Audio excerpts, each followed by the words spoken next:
Salam Bapak Ibu. Bismillah malik salam. Kalau buat supaya ngaturaken sugeng enjang lan sugeng ibadah wonten ing ngarsanipun Gusti. Pas monggo kita wiwiti ibadah kita ing wekdal enjang menika. Saderengipun kita lan tebih anggen kita memuji ajiban Gusti. Semoga kita sejakaken manah lan pamikiran kita supados kita ing wekdal enjang menika saged saestu ing menika sowan wonten ngarsanipun Gusti. Dan enjang menika saat ingkang indah kok kita kagem muji lan dhuwuraken asmanipun Gusti. Lan semoga kita pujiaken kanthi pujian saat ini saat indah Bapak Ibu lan Tuhan.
berdoa untuk membuka ibadah kita pada saat segala pujian, hormat, dan syukur Tuhan kami kembalikan pada siang hari ini. Segala Tuhan masih menolong kami, memimpin kami dan menyertai kami sepanjang minggu hingga saat siang hari ini. Kami bisa berkumpul bersama-sama untuk memuji dan memuliakan nama-Mu. Semuanya ini hanyalah berkat pertolongan dan anugerah-Mu yang Kau limpahkan dalam setiap kehidupan kami. Ya Tuhan, ampuni kami jika banyak kesalahan dan dosa yang kami lakukan sepanjang minggu hingga saat ini Tuhan. Biarlah Tuhan sucikan, Tuhan ampuni, sehingga pada kesempatan siang hari ini kami boleh layak untuk datang ke Tuhan Yesus berkati dalam setiap acara demi acara pada siang hari ini dari awal pertengahan hingga akhirnya. Kiranya kuasa Roh Kudus yang akan hadir di tengah kami, kuasa Tuhan yang akan merangi dalam setiap hati kami, pribadi-pribadi, berkati dalam setiap anak-anak yang ambil bagian, baik yang pujian, singer, baik yang mainkan musik, terlebih untuk hamba-Mu Tuhan yang akan berpercaya menyampaikan firman-Mu. Tuhan urapi Tuhan secara khusus sehingga apa yang disampaikan pada siang hari ini boleh membawakan berkat dan menjadikan berkat buat kami, menguatkan iman kepercayaan kami dalam Engkau Tuhan. Terima kasih Tuhan Yesus, kami juga berdoa untuk setiap anak-anak yang belum berkumpul. Tuhan, tolong Tuhan Kau senantiasa menolong, memimpin dan mempermanfaatkan Tuhan. Terima kasih Tuhan, kami buka ibadah siang hari ini. Hanya di dalam nama Tuhan kami, Yesus Kristus, kami ucapkan syukur dan terima kasih. Amin. Amin. Bapak Ibu melalui benaran hari. Bapak Ibu yang pun terang Gusti, ing wekdal ingkang menika kita tansah ngucap syukur wonten ing ngarsane Gusti. Awit kita sampun dipun berkati kagem kesehatan, kita saged makempal, ugi kita saged memuji Gusti. Lan ugi kita ngucap syukur awit menika ingkang kita arep-arep sampun wingi sampun nyeblok Jawa. Awit sukete enggal lemo lan kita saged berbahagia sedaya nulungan berkat saking Gusti. Ing wekdal ingkang menika kula kinten Bapak Ibu sedaya menika boten rewel nggih. Nek boten rewel kita sami-sami los kan rewel. Bapak Ibu lan rijune monggo semangat semangat.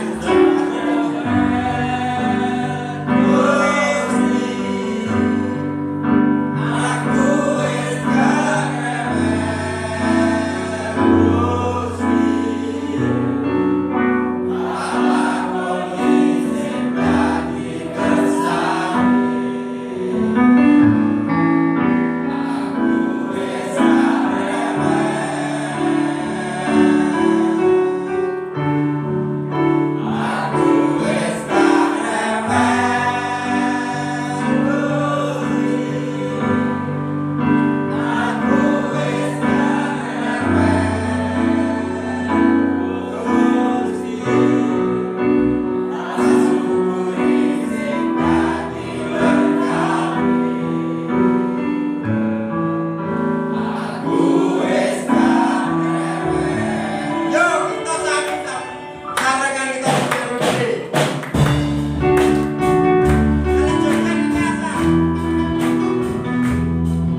ningali Bapak Ibu semeringan gitu ya.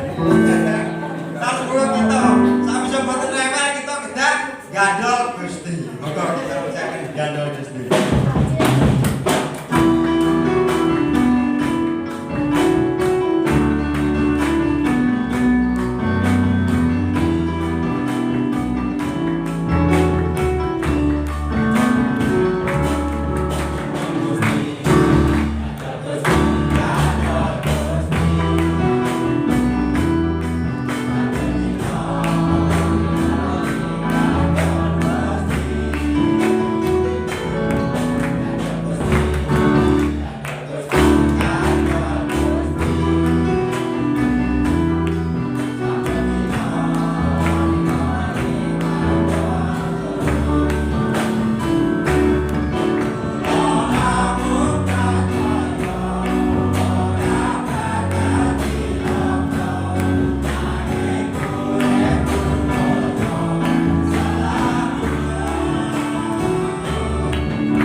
Menika badhe paring persembahan ingkang kajibah niteraken kantong persembahan kula aturi majeng doa ringi.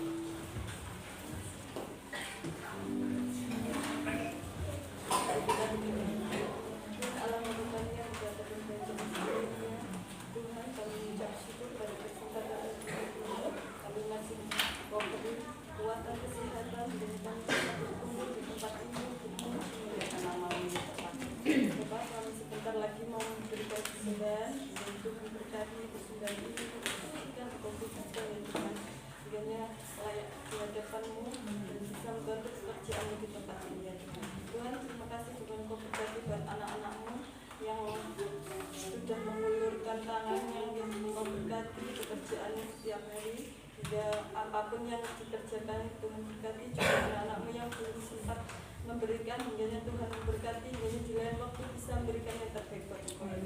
Terima kasih ya Tuhan, terima kasih sasaran sebanyak Tuhan dengan kuasa Roh Kudus. Haleluya. Ku kasih engkau dengan kasih Tuhan.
kita sekedar malih badhe nampi sabdanipun Gusti.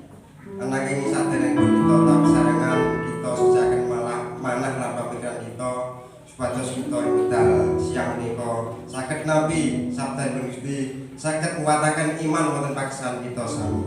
Lan saderengipun kita nampi sarengan kita ingkang tunggal pujian menika kiriman jadi manusia Bapak Ibu lan Jumat.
Yesus yang baik, Tuhan Yesus yang selalu ada untuk kami Tuhan.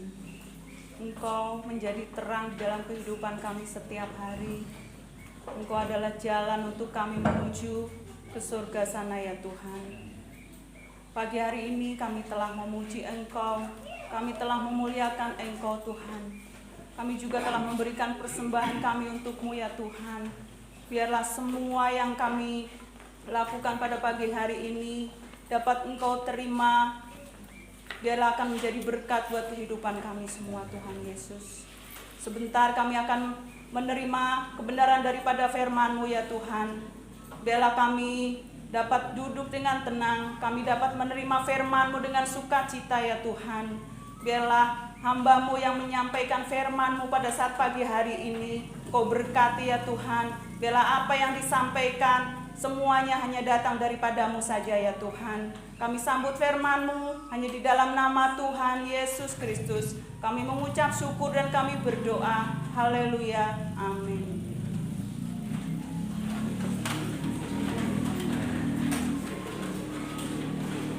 Puji nama Tuhan, Bapak Ibu.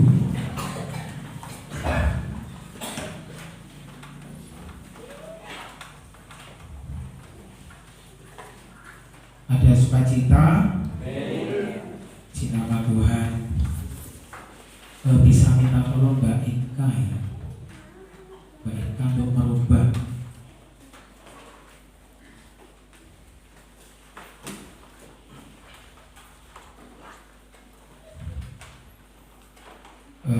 pagi hari ini kita mengucap syukur bahwa dengan penyertaan Tuhan kita ada hingga saat ini. Amin. Tentunya Bapak Ibu mengalami situasi-situasi yang sulit, situasi-situasi di mana Bapak Ibu mengalami banyak keterbatasan. Kita mengakui bahwa manusia ini penuh dengan keterbatasan. Orang kaya sekalipun tetap memiliki keterbatasan. Tetapi di dalam keterbatasan kita itu, di dalam kekurangan kita, disitulah kuasa Tuhan boleh dinyatakan bagi kita semua. Amin. Pada pagi hari ini Bapak Ibu, kita akan sama-sama belajar firman Tuhan tentang seorang janda yang miskin. Mana janda miskin adalah janda yang dipakai oleh Tuhan, janda yang tidak memiliki apa-apa. Kalau kita tahu bahwa kalau janda yang kaya itu biasanya banyak menjadi sorotan. Rodo teles, orang Jawa bilang rodo teles itu banyak menjadi sorotan.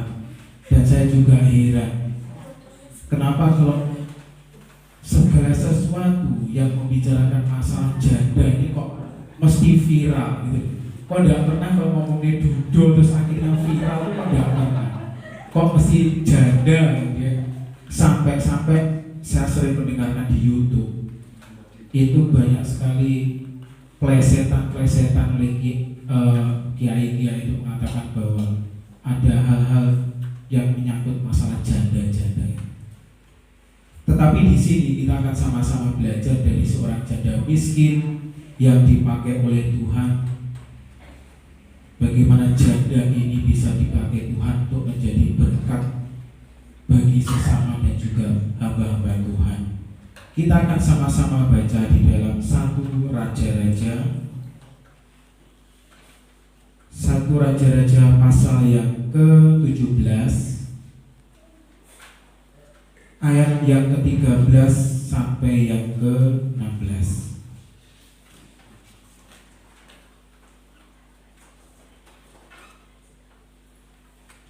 Bapak Ibu bisa melihat di layar,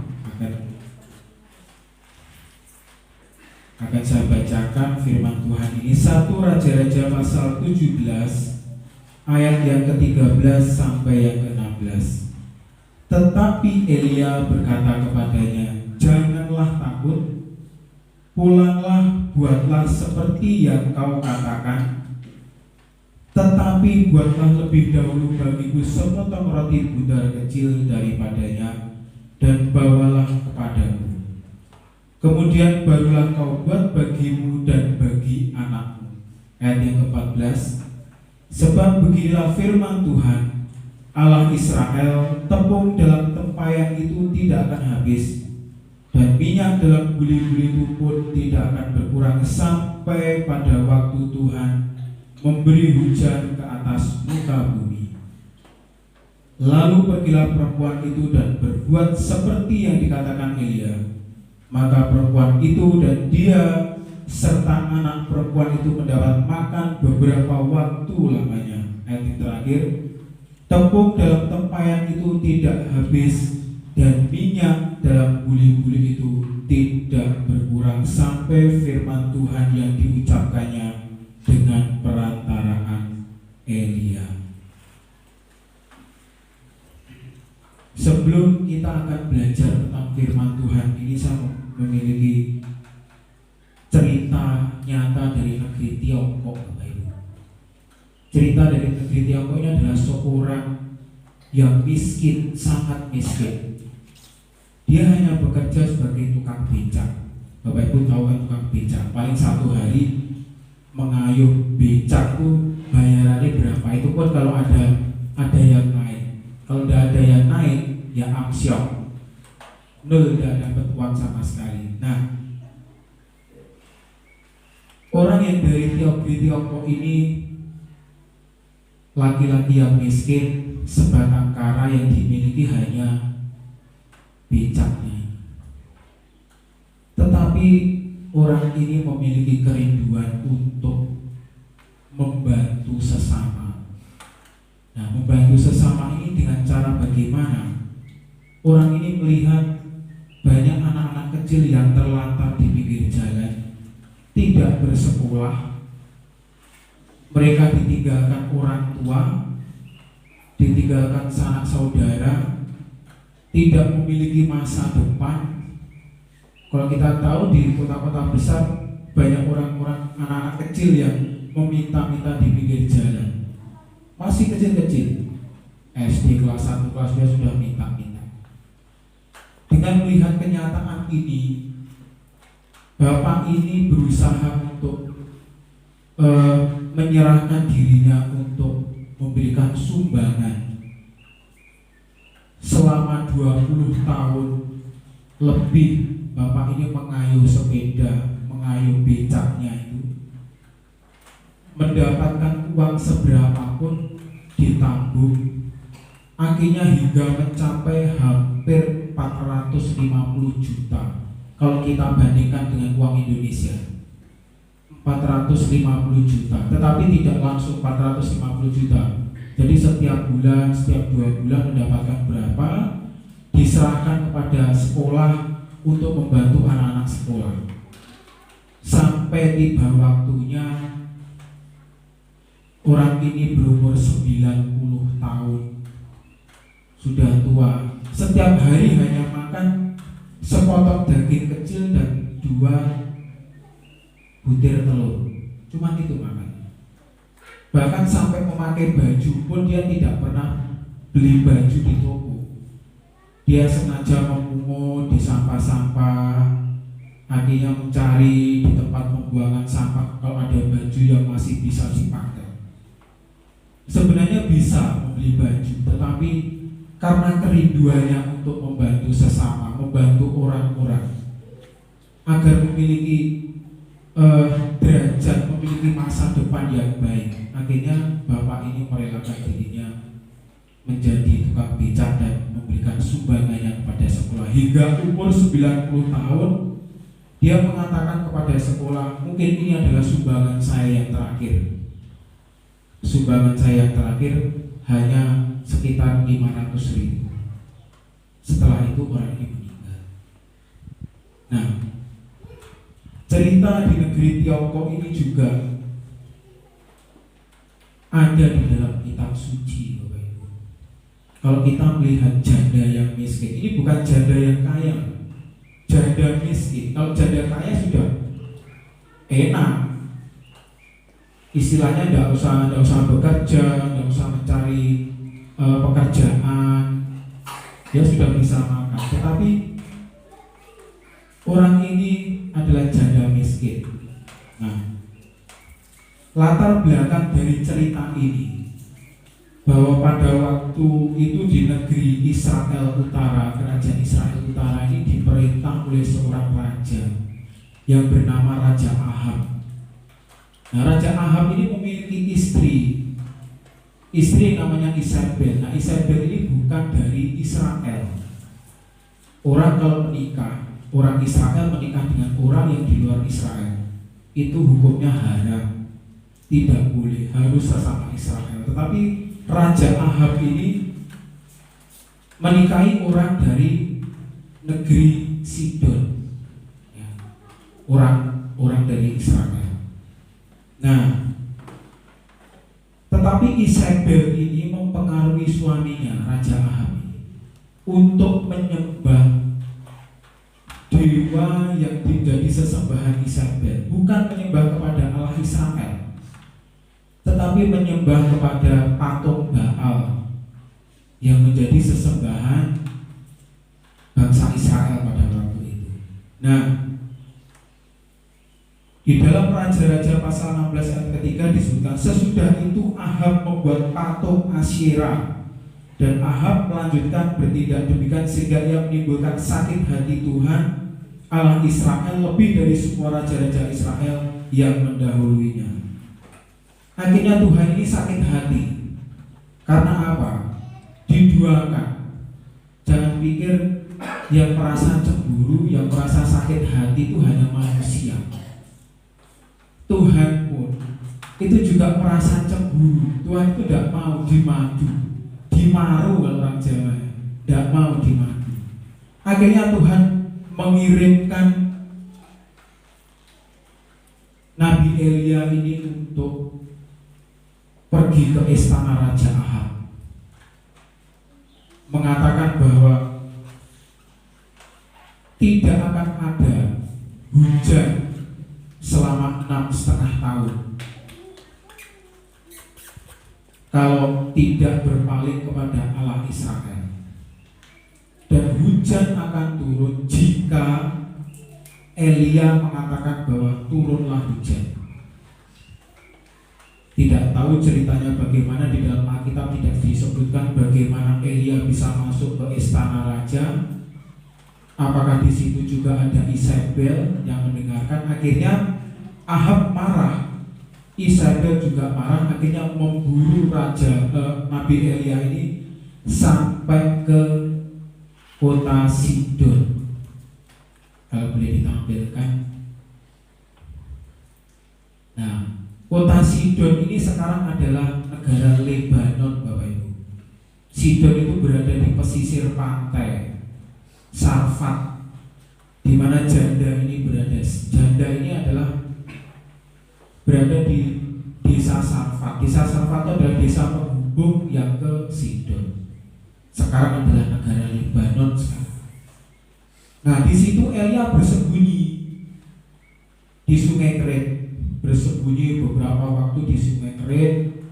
Akhirnya Elia ini karena sudah beberapa waktu hujan tidak turun, akhirnya Sungai Kerit ini menjadi kering. Tetapi selama di dalam Sungai Kerit ini, Elia mendapatkan mujizat Tuhan bahwa dikirimi daging dan juga roti oleh burung gagak. Sekarang logika, burung gagak ini adalah burung yang rakus, Bapak Ibu. Burung gagak ini burung yang rakus dan suka memakan bangkai. Tetapi segala sesuatu di muka bumi ini, jika Tuhan yang memerintahkan, Tuhan yang memakai, itu tidak ada sesuatu hal yang mustahil. Burung gagak pun bisa dipakai oleh Tuhan. Apapun bisa dipakai oleh Tuhan. Di dalam Alkitab juga dikatakan bahwa ada keledai yang bisa berbicara, yang bisa berbicara kepada Bileam. Apakah keledai bisa berbicara seperti manusia? Tentunya kan tidak. Tetapi jika Tuhan menghendaki, Tuhan memberikan kuasa kepada makhluk hidup yang lain, itu akan dipakai oleh Tuhan. Tidak ada sesuatu yang mustahil bagi Tuhan. Nah, setelah Sungai Kerit ini kering, akhirnya Tuhan memerintah Elia, pergilah kamu sekarang ke Sarfat di kota Sidon. Elia sebagai hamba Tuhan manut saja, nurut saja, mau disuruh kemanapun ikut. Akhirnya Elia datang ke kota Sidon. Setelah sampai di pintu gerbang kota Sidon, dia melihat janda ini, janda Sarfat ini. Tidak disebutkan namanya siapa, tetapi tentunya janda Sarfat ini bukan orang Israel, bukan orang Yahudi. Nah, pertanyaannya Bapak Ibu, kenapa kok Tuhan ini tidak memerintahkan Elia untuk berbicara kepada orang Israel untuk memberi makan? kok justru orang kafir yang dipakai oleh Tuhan untuk menunjukkan kuasa dan mujizat Tuhan. Karena bangsa Israel adalah bangsa yang tegar tekuh, bangsa yang carpe diem menurut Tuhan. Bangsa Israel itu sudah melihat kuasa Tuhan, setiap hari melihat kuasa Tuhan, sejak zaman Abraham hingga sampai zaman Elia ini. Mujizat Tuhan ini tidak pernah kurang-kurang. Tetapi toh bangsa Israel ini juga tidak percaya, balik lagi menyembah Baal, balik lagi menyembah Baal. Akhirnya Tuhan murka. Nah, di situ akhirnya Nabi Elia ini menemui janda Sarfat. Di situ dilihat-lihat janda ini miskin karena kekeringan yang cukup panjang, tidak ada panenan.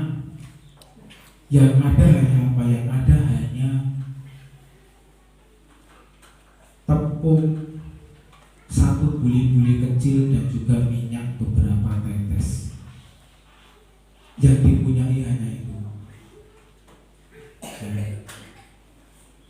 Di dalam perjalanannya yang jauh dari sungai Keret hingga Sidon ini tentunya Elia ini lapar. Bapak Ibu tahu bahwa Nabi itu juga manusia, bukan dewa atau bukan Tuhan. Dia juga merasa lapar, juga merasa haus. Kalau dalam penelitian dicatat bahwa jarak antara tempat di mana Elia ini bersembunyi hingga ke Sidon itu kurang lebih ada 160 km. Sangat jauh, berjalan kaki. Bapak Ibu bisa bayangkan berjalan kaki 160 km dari sini Surabaya. Perjalanan segitu jalan, lapar itu tentu pasti. Pada waktu itu kemarau panjang, tidak ada makanan, tidak ada yang jual, tidak ada warung seperti sini. Zaman sekarang kan banyak warung kopi, banyak kafe, banyak restoran, bisa mampir kemanapun bisa. Zaman dulu tidak ada. Hanya karena kemurahan Tuhan sajalah Elia ini bisa sampai ke Sidon dengan jarak tempuh yang begitu panjang. Akhirnya Elia berseru kepada perempuan itu, katanya, cobalah ambil bagiku sedikit air dalam kendi supaya aku minum. Mungkin wanita ini bertanya-tanya, iki sopo ya, aku kok ora tau roh wong iki. Tetapi kok mesane lek dadi kaya banyu kok mesane.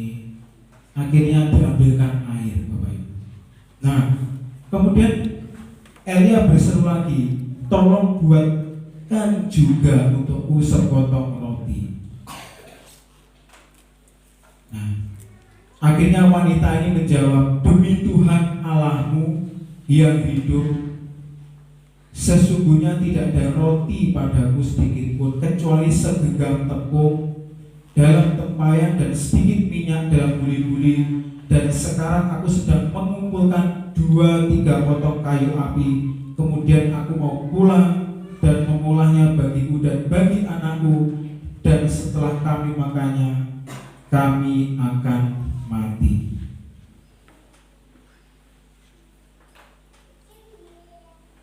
Akhirnya Tuhan berbicara kepada Elia. Elia, tidakkah kau dengar apa yang dikatakan wanita itu? Akhirnya Elia ini tetap membujuk. Janganlah takut. Tadi di ayat yang ke-13 disebutkan, janganlah takut, buatkan apa yang seperti kau katakan. Ya. Buatlah apa yang seperti kau katakan. Mungkin berat hati, ya. Wanita ini sangat berat karena apa? Aku dhewe tak pangane sing kurang, sing diwehne wong liya. Coba kalau sekarang Bapak Ibu yang membayangkan apa yang dialami wanita ini. Bapak Ibu dalam keadaan kekurangan. Wis ora duwe beras, beras orang duwe, tiwul orang duwe, telo orang duwe. Ya mungkin punyanya nasi jagung sedikit, ya ampok sedikit. Tapi tiba-tiba datang ada orang tamu, orang kenal kuwi sapa wonge. Tiba-tiba suruh buat makanan. Ya jatuh gak no sego aku kok luwe gak no dulu. Bapak Ibu mungkin berpikir, pasti Bapak Ibu bohong caranya pasti mengelak. Anu ini ampoknya pun telas, pasti mengelak seperti itu. Tetapi wanita ini pergi juga membuat roti yang dibuatkan oleh Nabi Elia. Nah, terkadang kita ini diperhadapkan kepada situasi yang sulit, Bapak Ibu. Situasi yang sulit ini seringkali ada di dalam diri kita, keluarga kita. Apalagi saat-saat ini banyak orang-orang yang mengeluh keadaannya sulit sekali. Banyak, kalau saya lihat banyak sekali orang-orang yang menjual rumah, menjual tanah, menjual sepeda motor dan lain sebagainya karena untuk menutupi kebutuhan hidup sehari-hari. Tetapi kalau kita mungkin masih memiliki sapi, masih punya ladang, masih sedikit-sedikit masih punya untuk dijual. Nah, tetapi kalau janda yang miskin, orang dua omong belas, dua ini yo mek gelempung sak gegem kalau minyak berapa tetes itu tadi. Nah, dari cerita ini kita dapat mengambil hal-hal yang patut untuk kita cermati, hal-hal yang patut kita tiru dari seorang janda Sarfat ini. Perlu Bapak Ibu ketahui bahwa janda di Sarfat ini orang kafir, bukan orang yang percaya kepada Tuhan. Tetapi namanya Tuhan itu bisa dipakai Tuhan siapapun dia orangnya, maupun mau orang kafir maupun orang ateis yang tidak kenal Tuhan bisa dipakai. Nah, pelajaran yang pertama apa? Bahwa janda ini mengasihi sesama. Bapak Ibu punya sesama atau tidak? Punya kan? Tetangga di sekitar kita itu adalah sesama. Di tempat ini bukan hanya sesama, ya. Kita berkumpul di tempat ini bukan hanya sesama, tetapi menjadi keluarga, bahkan lebih erat dari sekedar sesama. Di sini ini keluarga Allah. Kita itu adalah saudara.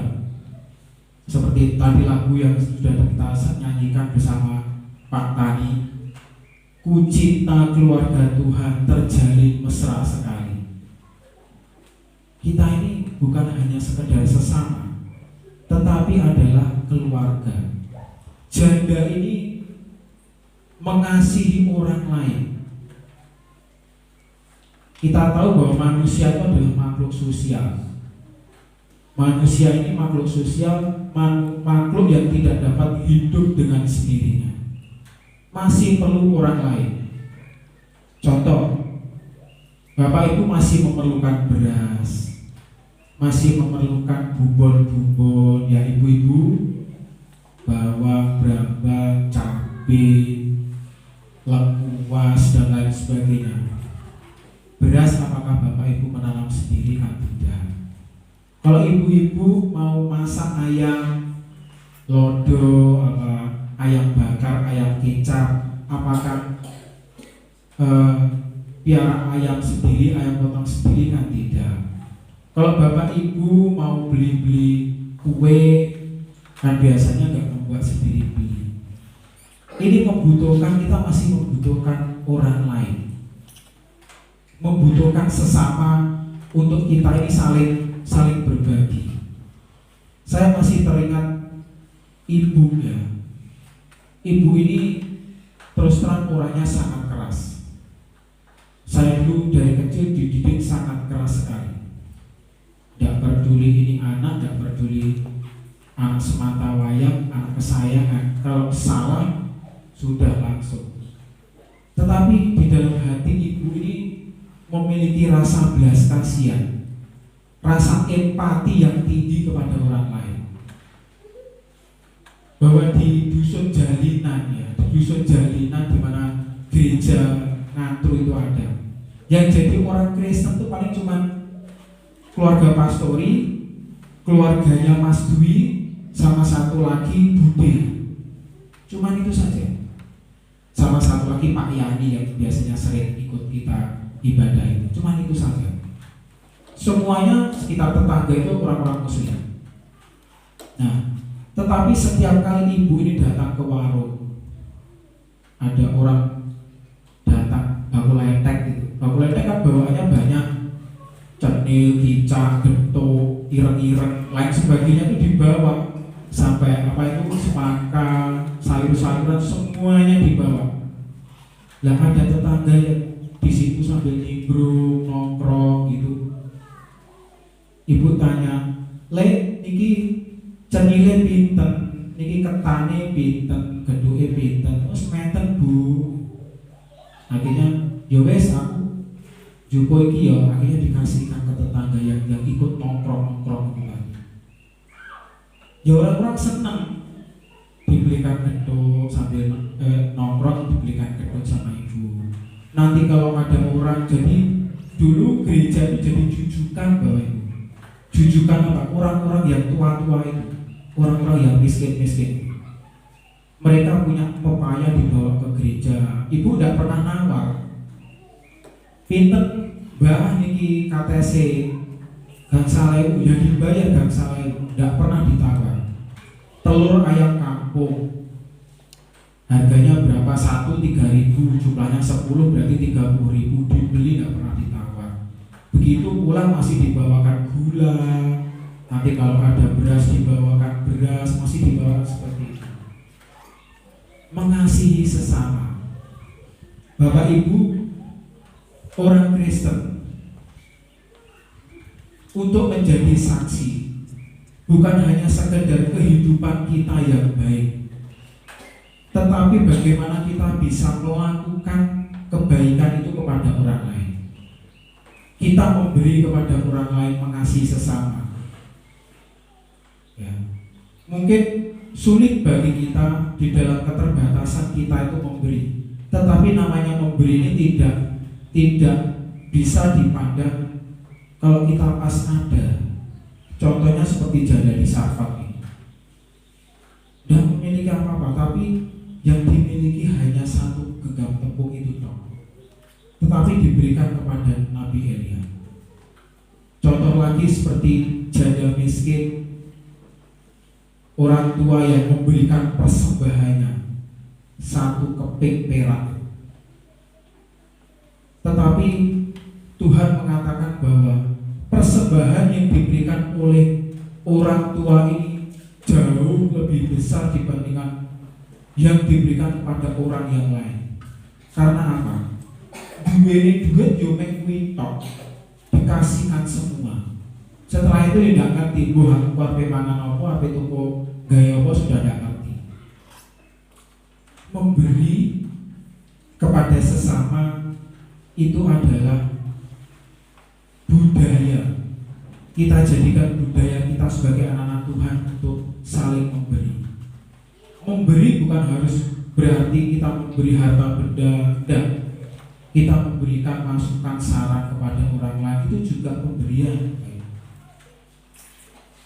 Mari kita di dalam kehidupan bermasyarakat, kehidupan bergereja, terlebih lagi dengan saudara-saudara kita saat ini, kita saling berbagi.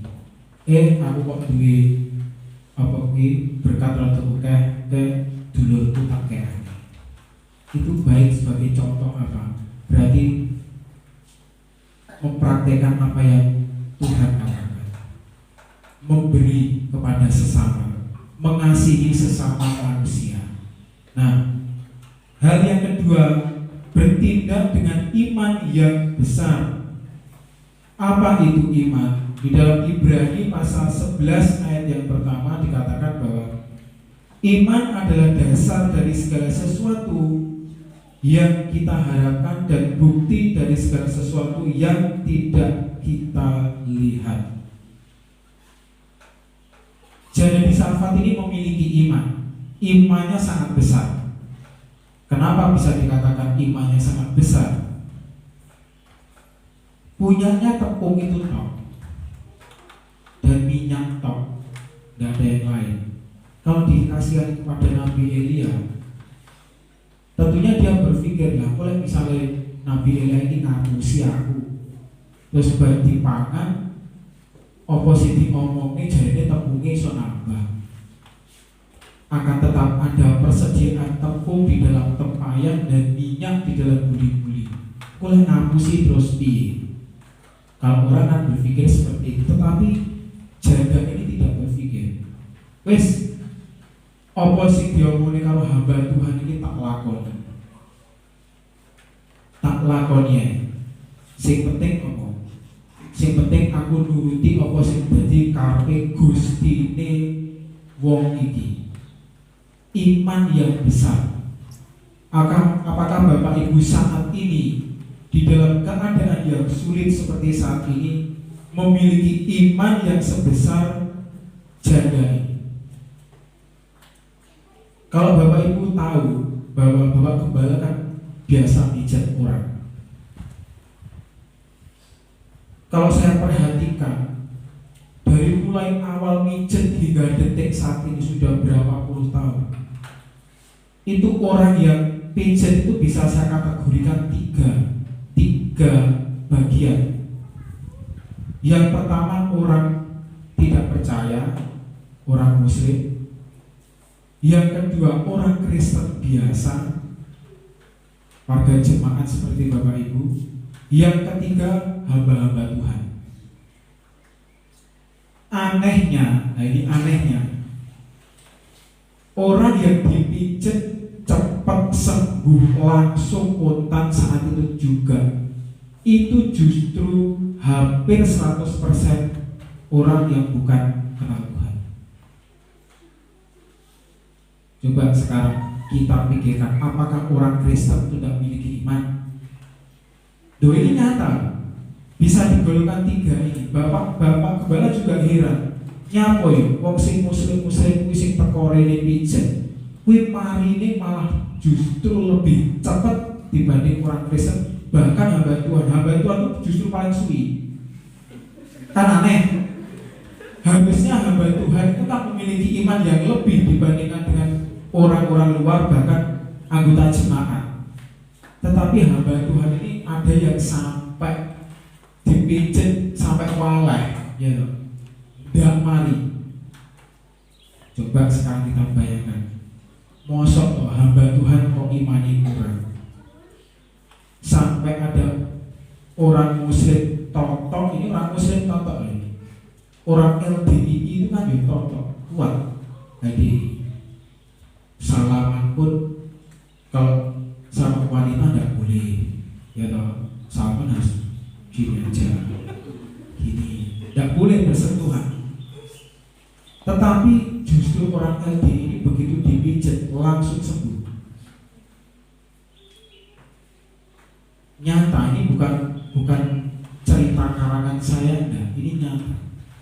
Banyak ada yang jadi kiai, ada yang jadi ustadz, pijat ke situ. Dokter pun datang ke situ, pijat. Orang luar yang tidak percaya Tuhan tetapi justru sembuhnya lebih cepat timbang anak-anak Tuhan atau bahkan hamba-hamba Tuhan. Kan aneh.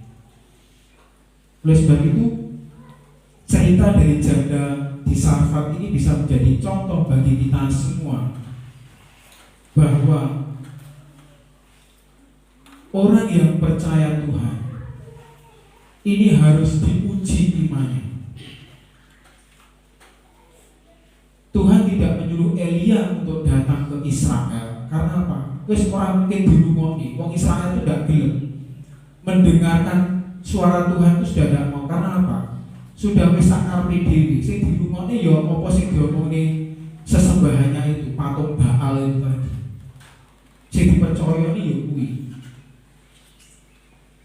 Tetapi Tuhan menyatakan kemuliaannya melalui dijanda di Sarfat ini. Orang yang tidak percaya Tuhan.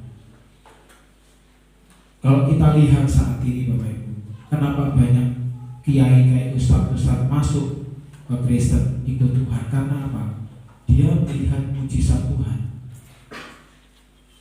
Tetapi banyak juga anak-anak Tuhan yang justru malah mundur. Ada hamba Tuhan pendeta yang mundur.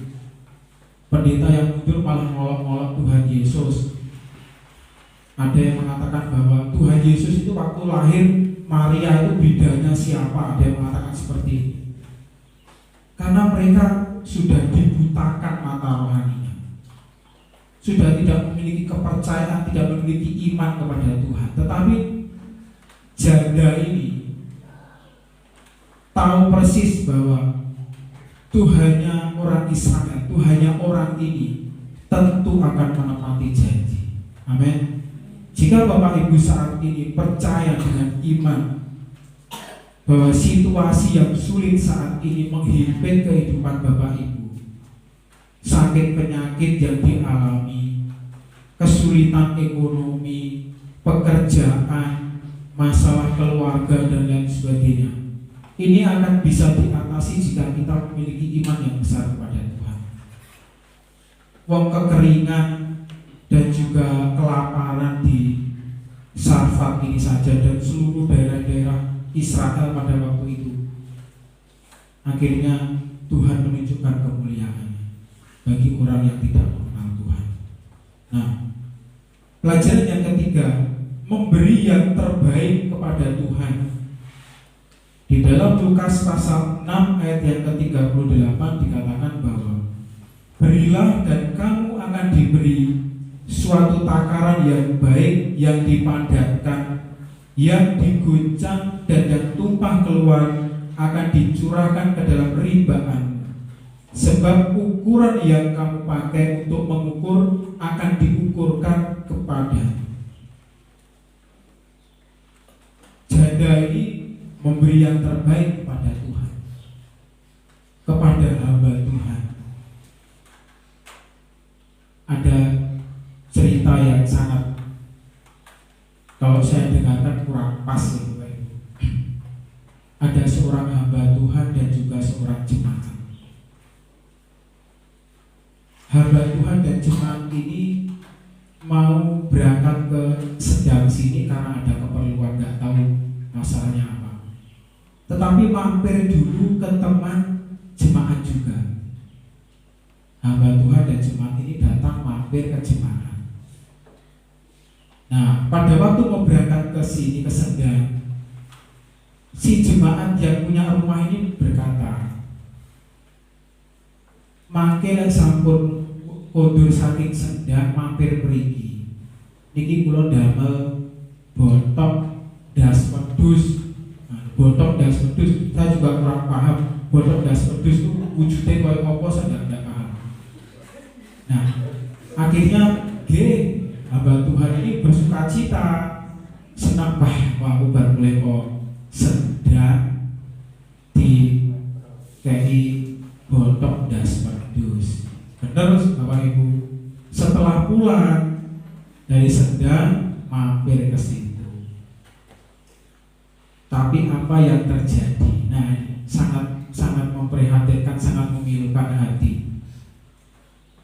Ternyata botok das wedhusnya itu justru dikasihkan kepada si jemaat, dan si hamba Tuhan ini hanya dikasih botok sembuhan.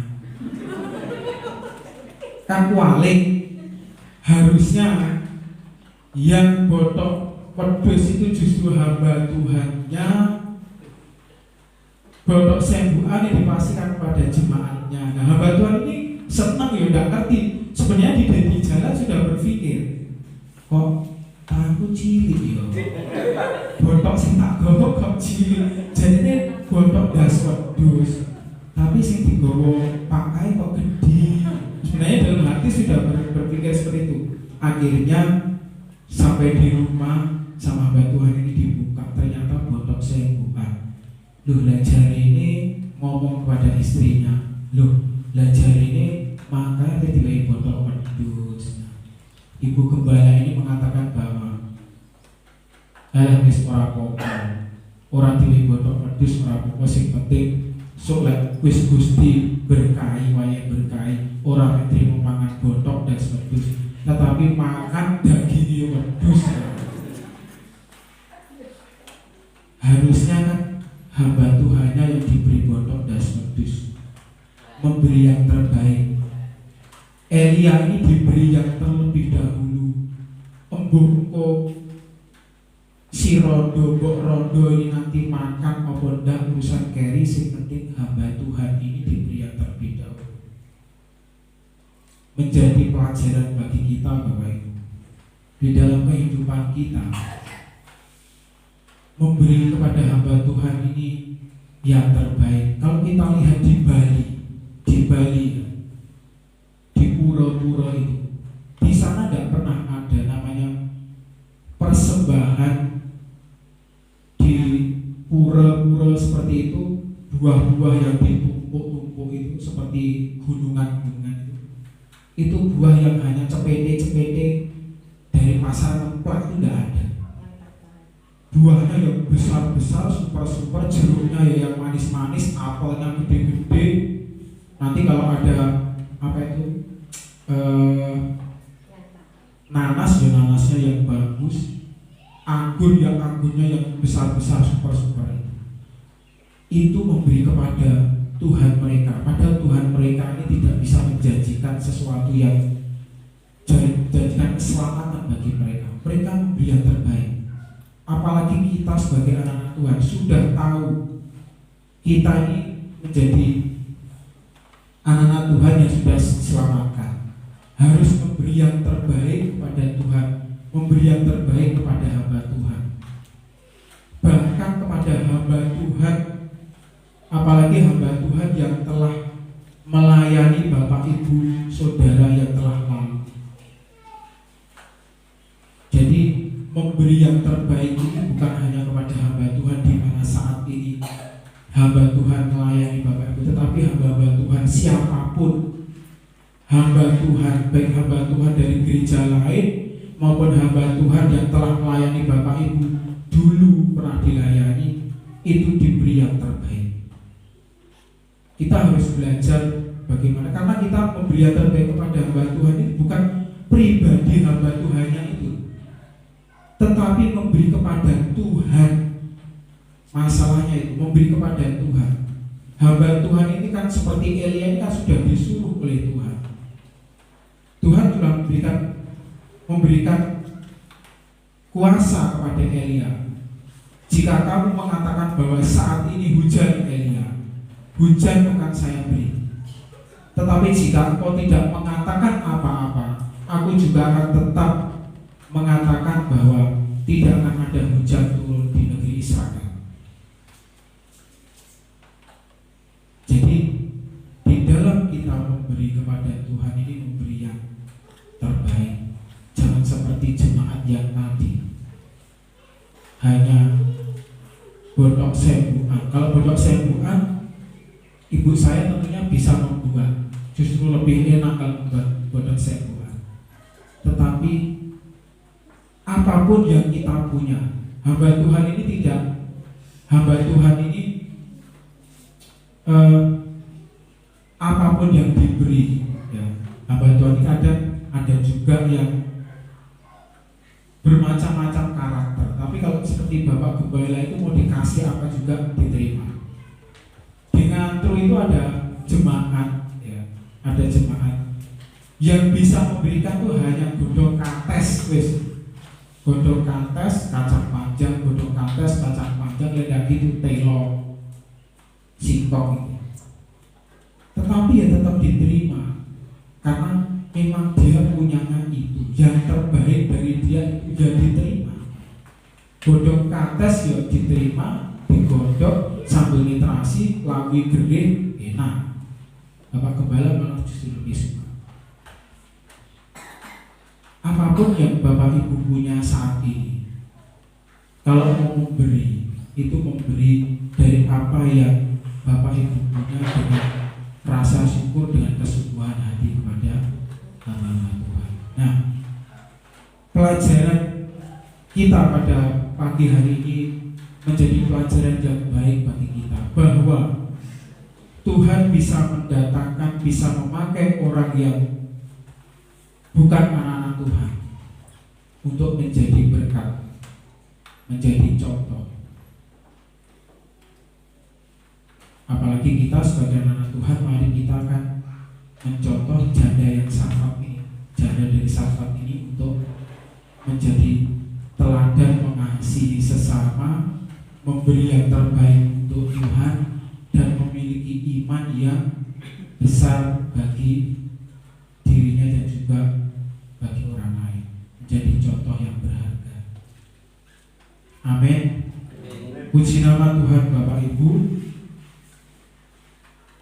pagi hari ini kita akan sama-sama mengadakan perjamuan kudus. Kita tidak tahu, mungkin ini adalah perjamuan kudus yang terakhir. Jika Tuhan datang yang kedua kali, kita tidak tahu. Tetapi perjamuan kudus ini akan menjadi peringatan bagi kita akan kebesaran Tuhan, kuasa Tuhan yang boleh dinyatakan bagi kita semua saat ini. Kita ini bukan siapa-siapa, Bapak. Kita bukan siapa-siapa. Kalau kita ada hingga saat ini, kita diberi keselamatan. Itu adalah anugerah yang terbesar, melebihi dari segalanya. Bapak Ibu memiliki seluruh dunia ini, memiliki harta bondo satu dunia ini, tidak ada harganya jika tidak memiliki keselamatan. Oleh sebab itu,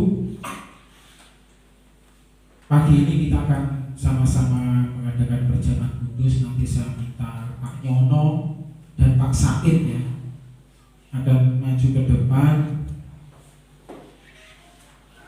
untuk kita mengedarkan roti dan juga anggur perjamuan pada siang hari ini. Mari Pak Nyono dan Pak Said. Saya undang juga singer dan juga pemain musik.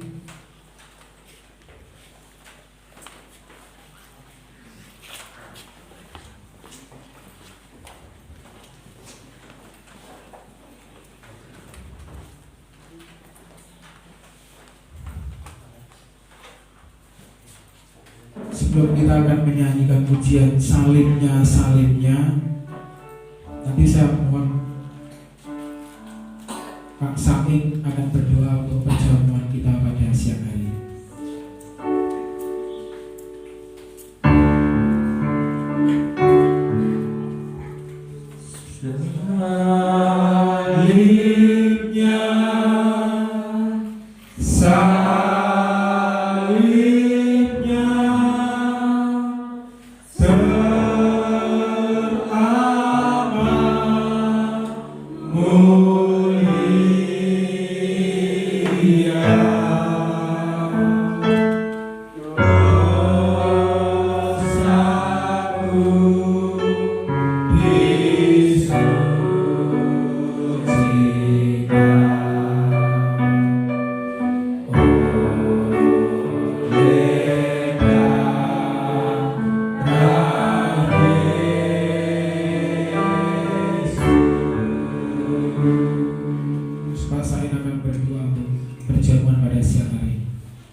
sebagai anak-anak-Mu, sebagai umat tebusan-Mu, sebagai umat kepunyaan-Mu.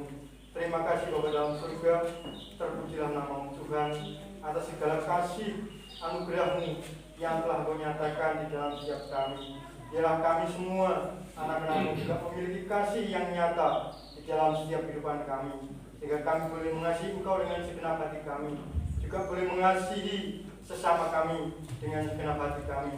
Terima kasih ya Tuhan, terima kasih. Biarlah Tuhan kami sebagai anak-anak-Mu boleh Tuhan Engkau penuhi dengan kuasa-Mu, untuk kami boleh senantiasa yaitu memiliki kasih yang sungguh-sungguh yang berdasarkan akan kebenaran firman-Mu, sehingga kami boleh hidup seturut dan berkenan di hadapan hadirat-Mu yang Maha Kudus. Terima kasih Bapa dalam surga, terpujilah nama-Mu. Kiranya Tuhan Engkau yang memberkati perjamuan kudus pada siang hari ini boleh mengingatkan kami dan boleh memperbaharui di dalam setiap kehidupan kami, di dalam setiap kekurangan kami, bahkan Kau yang membangun dan memperbaharui setiap kekurangan ataupun pelanggaran kami, sehingga kami boleh hidup benar-benar berkenan di hadapan hadirat-Mu yang Maha Kudus. Terima kasih Bapa dalam surga, terpujilah nama-Mu. Semuanya Tuhan, doa dan ucapan syukur kami hanyalah kami kembalikan di dalam Tuhan kami Yesus Kristus. Kami berdoa dan mengucap syukur. Amin. Salibnya,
Bapak Ibu semua sudah mendapatkan roti dan anggur.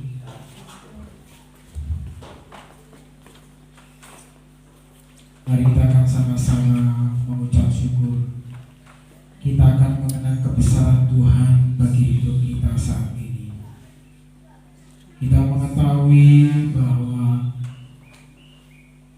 kehadiran Tuhan di dalam dunia ini membawa perubahan yang sangat besar bagi umat manusia.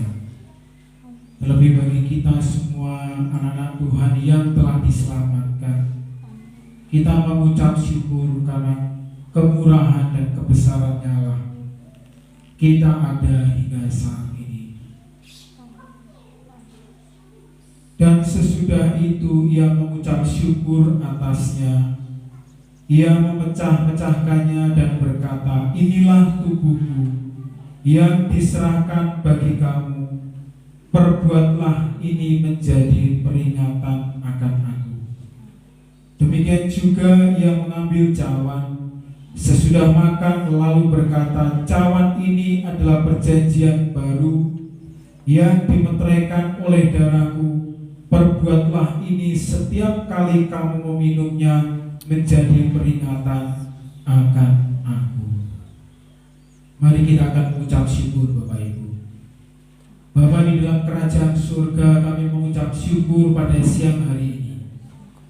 Kami mengucap syukur karena penyertaan Tuhan, kasih kemurahan-Mu senantiasa baru di dalam kehidupan kami setiap hari. Kami merasakan ucapan syukur yang luar biasa karena Tuhan selalu ada di dalam keluarga kami. Tuhan senantiasa menyertai kami semua, di dalam keadaan susah, di dalam keadaan senang, di dalam keadaan kelimpahan, di dalam keadaan kekurangan. Tuhan senantiasa ada bagi kami. Terlebih lagi pengorbanan-Mu Tuhan bagi kami merupakan suatu anugerah yang terbesar. Darah-Mu telah menyucikan dosa-dosa kami. Darah-Mu telah mengangkat kami dari belenggu dosa, mengangkat kami dari jurang maut, mengangkat kami dari kematian yang kekal. Kami mengucap syukur Bapa.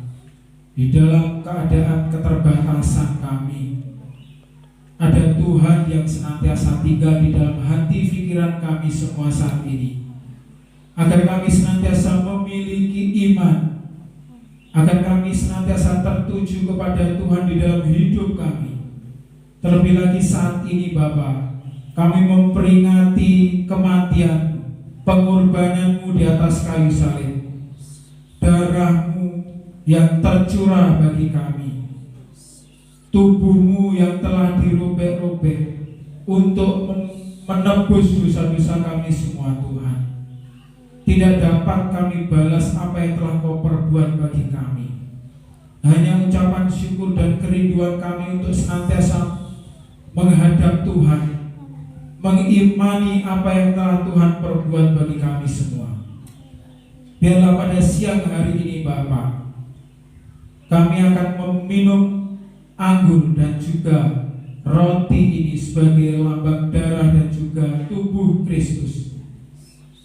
Bila saat ini ada di antara kami yang sedang sakit, biarlah Tuhan akan senantiasa campur tangan menyembuhkan di dalam nama Tuhan Yesus Kristus segala sakit penyakit, segala kutukan, segala setan-setan, segala roh-roh jahat. Biarlah terhindar dari kami semua. Biarlah keluarga kami semua yang ada di tempat ini akan menjadi anak-anak Tuhan yang senantiasa ingat akan kebesaran. Di dalam kehidupan kami yang saat ini kami mengalami kesulitan ekonomi, kekurangan Tuhan, biarlah kami akan memiliki iman seperti janda di Sarfat ini. Biarlah Tuhan akan memberkati kami semua di dalam keluarga kami, memberkati usaha kami, ternak kami, ladang kami semua. Tuhan akan memberkati dengan berlimpah-limpah sebagai kebesaran Tuhan bagi kehidupan kami semua. Terima kasih Bapa di dalam surga, terima kasih. Dan biarlah pada siang hari ini kami akan memakan tubuh Kristus dan juga minum darah Kristus. Dengan segala ucapan syukur kami naikkan di hadapan-Mu. Hanya di dalam nama Tuhan kami Yesus Kristus kami akan meminum dan memakan tubuh dan juga darah Kristus pada siang hari. Amin. Mari kita akan sama-sama makan rotinya terlebih dahulu.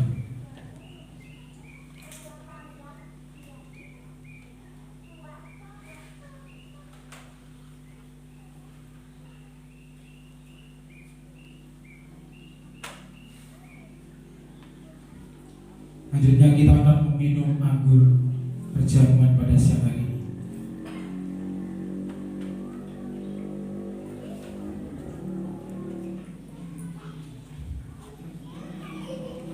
Kita akan sama-sama pujikan Bapa terima kasih. Bapa terima kasih. Bapa terima kasih. Bapa di dalam surga, ku berterima kasih. Di penghujung acara ibadah kami pada siang hari ini, Tuhan, puji-pujian telah kami naikkan di hadapan-Mu. Kami juga telah mendengarkan sebagian dari firman-Mu, Tuhan. Tiba waktunya kami akan meninggalkan rumah Tuhan ini, untuk kami pulang ke rumah kami masing-masing. Biarlah Tuhan akan senantiasa menolong kami semua, keluarga kami masing-masing, pribadi lepas pribadi, selama 1 minggu ke depan, 1 bulan ke depan, dan tahun-tahun yang akan datang. Biarkanlah Tuhan akan menolong kami, menyertai kami, dan kiranya damai sejahtera Allah, kasih kemurahan kita di dalam Tuhan kita Yesus Kristus akan senantiasa menyertai kita semua sampai Tuhan Yesus datang yang kedua kali. Semua kita yang percaya katakan amin.